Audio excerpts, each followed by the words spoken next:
트럼프 대통령 이후에 비자를 신청하시는 분들이 어떤 어려움을 겪고 계시는 해법이 있는지, SNS 계정 공개하지 않으면 아예 인터뷰 들어가지를 못합니다. 실제로 F1 떨어지는 경우들도 있나요? 굉장히 많이 떨어져서 문의가 오시는 분들이 많은데, 군대를 갔다 와 생각하시는 분들, 아니면 이제 석사를 가려고 하시는 분들, 거절 확률이 높습니다. 이제 이민 쪽으로는 어떤 분위기인가요? 인도나 중국, 남미 국가들에서 오는 이민자들을 막아주면 사실 반사이익으로 한국 유학생들을 많이 도움이 될 거거든요. 로스쿨 친구들 많이 오는 이유는 어떤 거였나요? 로스쿨을 나오고 영주권을 받은 사례를 들어보면 유학생들은 자기가 가고 싶어하는 로펌들 들어갈 수가 없어요. 대부분의 로펌들에서.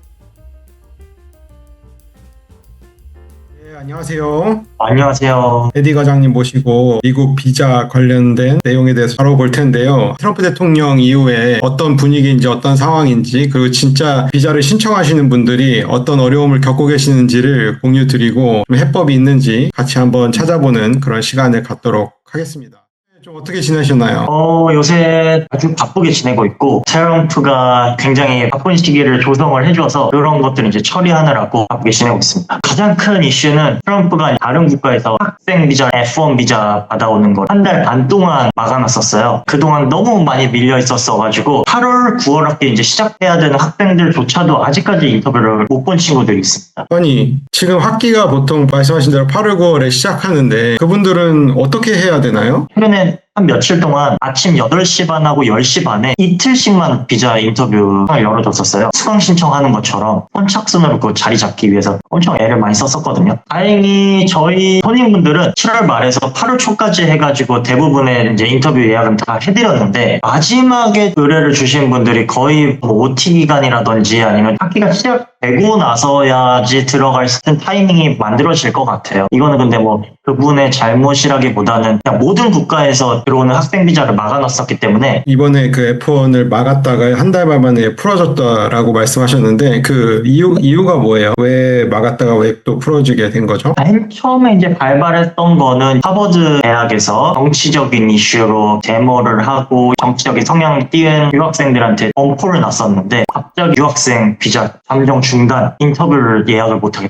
막아져 있었거든요. 실제로 트럼프가 힘을 한번 보여준 거죠. 뭐 진짜 말 안 들으면은 대학을 합격해도 못 온다, 이런 식으로 약간 엄포를 놓은 것 같은데, 지금은 SNS 계정을 공개하지 않으면 아예 인터뷰를 들어가지 못합니다. 예전에는 그런 건 이제 다 개인 프라이버시였잖아요. 그래서 안 쓰고 그냥 인터뷰를 갔었어도 문제없이 다 비자를 받았었거든요. SNS를 공개를 한다는 거는 나의 계정을 퍼블릭하게 만들어놔야 된다, 이런 의미인가요? 그렇죠. 이것도 이제 굉장히 그 문의가 많이 오시는데요. 대표적으로 뭐 링크드인이라든지 아니면 인스타그램 아니면 페이스북 이런 것들 많이 쓰시거든요. 그래서 대표적인 SNS에서 3개 정도 쓰시면은 별탈 없이 다 지나가시고요. 그다음에 요새는 좀 문의가 많이 오시는 건 나 가계정도 있고 아니면 안 쓰는 계정들도 다 있는데, 이런 것도 내가 다 찾아서 내가 다 써야 되냐 하시는데, 그렇게까지 하실 필요는 없어요. 그래서 대표적인 것들을 몇 가지 적어 놓으시면 문제없이 지금 발급되고 있습니다. 저 같은 경우는 인스타그램이나 뭐 페이스북 이런 걸 전혀 안 하기 때문에 아예 안 하는 사람도 있을 것 같은데, 그런 경우는 어떻게 해야 되나요?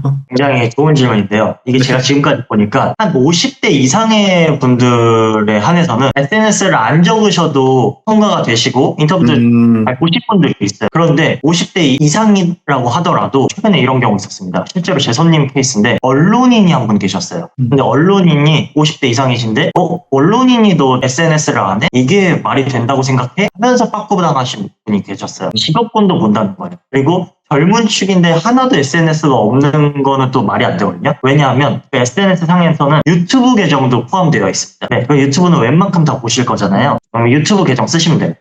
실제로 그 SNS 안에 내용물을 본다는 거잖아요. 그 안에 그 사람의 어떤 사상이나 그런 것들을 추구한지를 보겠다라는 건데, 그러면은 맞습니다. SNS 그 관리도 좀 해줘야 된다는 얘기 아닌가요? 그렇죠. 비자를 보시는 분들도 SNS 상에서 내가 문제 소지가 될 만한 게시글을 포스팅한 적이 있는지, 내가 어떤 정치적 색깔을 띠고 있더라도 공개적인 SNS 상에서는 그렇게 좀 챙겨주시는 게 좋겠죠. 근데 대부분은 그런 거에 해당 사항이 없으실 테지만, 간혹 꼭 비자가 필요하신 분들 중에서는 그런 것들이 있으시면 관리를 해야 될 것 같습니다. 검열을 하겠다라고 아예 오피셜하게 밝힌 거나 다름없으니까요. 원래는 이제 보통 사람의 그 레주메 이력이나 과거 경험 이런 것들로 이렇게 비자 준비를 해주셨으면 실제 그 SNS도 같이 이렇게 보면서 리뷰도 같이 하시나요? 저도 이제 컨설팅을 하다 보니까 의심이 갈 만한 레주메들이 들어오게 되잖아요. 그분들 거는 제가 한 번 더 SNS를 보고, 왜냐하면 저희 이제 손님분들이 다양한 각층에서 오시는데 뭐 한쪽 의견만 있으신 게 아니고 되게 다양한 의견을 갖고 계신 분들이 있어가지고 종교 쪽에서도 성별에 관련된 것들, 네, 그런 것도 이제 문제가 될 만한 것들이지. 갈수록 그 비자 받는 게 까다로워지는 것 같은데 어쨌든 F1은 풀렸다라는 거죠? 맞습니다. 그래서 네. 거의 하루에 10명씩은 보시는 것 같아요, 지금.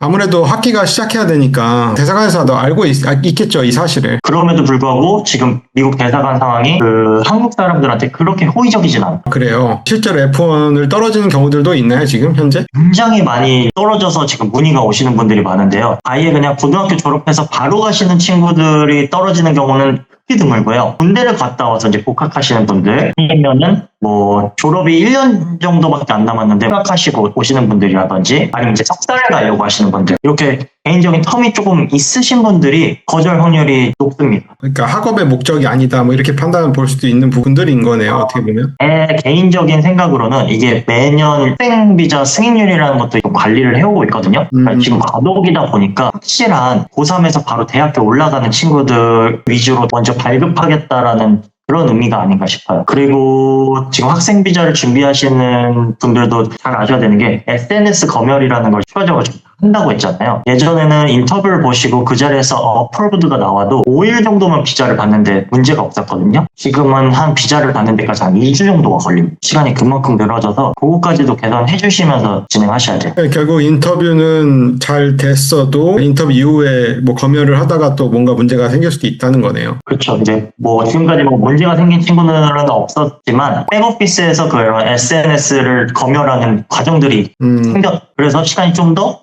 오래 걸린다. 그렇게 판단하고 있습니다. 그리고 제가 한 가지 더 말씀드리고 싶은 게 F 비자하고 M 비자하고 J 비자는 같은 카테고리로 묶입니다. 그래서 M 비자하고 J 비자에게도 방금 말씀드렸던 내용들이 똑같이 해당되는 내용들이에요. 그래서 M 비자, J 비자 준비하시는 분들도 방금 제가 말씀드렸던 것들 익히 들으셨으면 좋겠고요. 모든 비자에 있어서 예전보다는 훨씬 어려워졌기 때문에 제가 볼 때는 그냥 체감상 2배 정도는 더 준비하셔야 됩니다. 근데 어떻게 보면 E2 비자 같은 경우는 이제 미국에 또 투자를 하는 거잖아요. 사업체를 사는 거니까. 그런 거는 또 우호적으로 해줄 수 있다라고 또 보거든요. 그것도 좀 어려운가요? 어떤가요? 이게 E2 비자가 요새는 투자금을 실제로 보내고 그 다음에 진행되는 상황을 보고 E2 비자를 하잖아요. 근데 지금은 이 E2 비자를 신청하시는 사람의 이력과 내가 하려고 하는 사업성과의 관계도를 영사들이 많이 따지는 것 같아요. 내 레주메 상에서 그런 뭔가 이력이 아무것도 없는데 갑자기 뜬금없이 내가 이 사업을 할래, 이렇게 하면은 훨씬 승률이 낮은 것 같고, 예전에는 다 채용한 친구들도 E2 인플로이 비자 받아가지고 넘어가는데 아무 문제 없었거든요. 근데 이제는 1년 미만 정도 된 신입사원들에게는 E2 인플로이 비자 되는 게 굉장히 어렵습니다. 대신에 뭔가 내가 임원급들이나 아니면 팀장급들인데 다른 회사에서 이력이 엄청 긴데 지금 이 회사에서만 경력이 짧아, 이런 건 또 괜찮아. E2 인플로이가 미국에 어떤 사업체가 있어야 되고 한국에서 이제 고용을 해서 데려가는 그런 개념인 거죠? 맞습니다. 한국이나 미국에 모 회사가 있고 네. 미국이 자회사로 이제 보내는 건데, 예전에는 사실 뭐 B1, B2로 해가지고 출장 비자로 해서 많이 보내셨었어요. 근데 이게 요새 B1, B2 비자가 너무 까다롭고 이것도 어렵다 보니 우리 정석적으로 이제 E2 인플로이로 해서 보내자 하면서 이제 E2 인플로이를 하시는 분들이 굉장히 많아지는 건데, 이것마저도 신입사원은 좀 어렵다. E2 인플로이를 할 수 있는 정도의 회사면 그래도 꽤 큰 규모의 회사이겠네요. 어떻게 보면. 맞습니다. 미국에 워낙 뭐 큰 공장들이 많이 설립되고 있다 보니까 2차 벤더, 3차 벤더 업체들도 미국에서 자회사들을 많이 늘리고 있는 상황이에요. 그래서 그쪽으로 이제 보내셔야 되니까 E2 인플로이를 많이 하고 있습니다.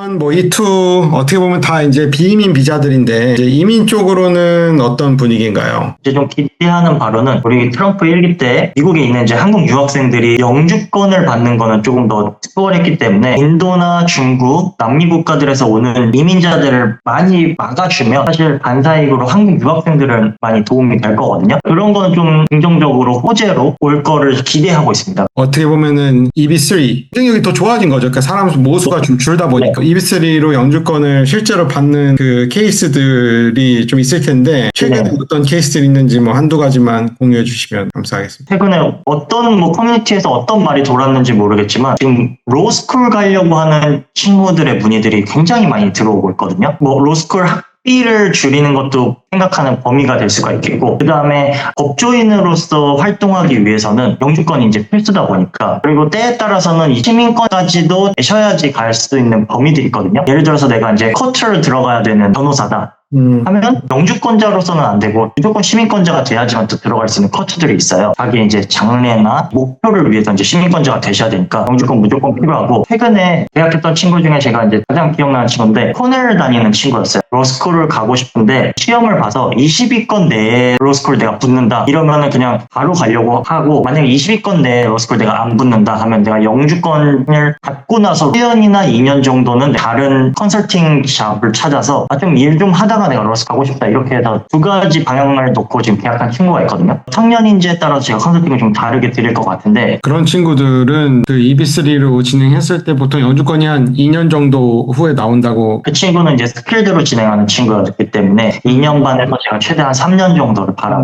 하고 있습니다. 거의 비슷한 상황인 유학생들이 많아서 아마 고민이 많으실 것 같은데, 아까 말씀하신 것처럼 로스쿨 친구들이 많이 오는 이유는 뭐 어떤 거였나요? 로스쿨을 나오고 영주권을 받은 제 학생 같은 경우의 사례를 들어보면 대부분의 러펌들에서 2년 이상 근무가 가능한 자들을 선발을 해요. 그런데 로스쿨 나오더라도 OPT로 1년 정도밖에 일을 못합니다. 그래서 유학생들은 로펌에 들어갈 수가 없어요. 자기가 가고 싶어하는 로펌들은 불가능합니다. 대부분의 이제 로스쿨 가고 싶어하는 친구들은 로스쿨 가기 전에 이 영주권 과정을 끝내죠. 저도 옛날에 군대 있을 때 전역하고 가고 싶었던 회사 중에 하나가 레이피언이라는 그 미사일 만드는 회사, 로켓 마틴 전투기 만드는 회사인데, 국가의 어떤 기밀을 관리하거나 중요한 기술을 관리하는 그런 직종이면 또 영주권을 요구해요.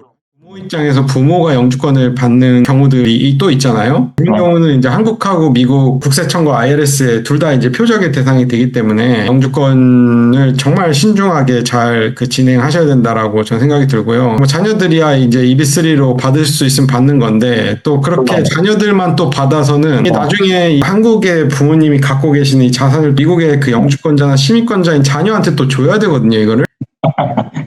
좀 머리가 아파져요. 뭐 이런 것들을 피할 수 있는 방법은 없고요. 근데 어떻게든 절세를 하거나 아니면은 상속 재원을 마련을 하거나 다른 방법으로의 전략을 짤 수가 있으니까 저희한테 문의를 주시던 더프랩으로 문의를 주셨으면 좋겠습니다. 이렇게 유학을 보내실 수 있을 정도의 학부모님들이면 일단 또 많이 모아두신 분들이 많기 때문에 영주권이라든지 분야에 관련해서 항상 고민이 많으신 것 같더라고요. 그런 것들도 같이 이제 컨설팅을 해드리고 있으니까 뭐 궁금하신 점 있으시면은 언제든지 연락 주시면 될 것 같습니다. 저희 이번에 세미나를 하죠. 우리가 26일 날 세미나를 하는데요. 신청은 유튜브 링크 하단에 설명해서 신청하실 수 있고요. 아마 26일 정도 되면은 굉장히 많은 학생들이 인터뷰가 끝나 있을 거거든요. 그래서 그 인터뷰 끝난 친구들의 생생한 이제 데이터를 또 들려드릴 수가 있고, 영주권 과정들도 이제 계속해서 승인서가 나오는 친구들, 영주권 받은 친구들 사례들이 있으니까 그런 것들 좀 제가 세미나가 이제 지오플랫하고 같이 있을 때마다 업데이트되는 것들을 알려드리면 좋을 것 같아요. 네네, 좋습니다. 세미나 많이 신청해 주시고 오늘 수고 많으셨습니다. 감사합니다. 네, 감사합니다.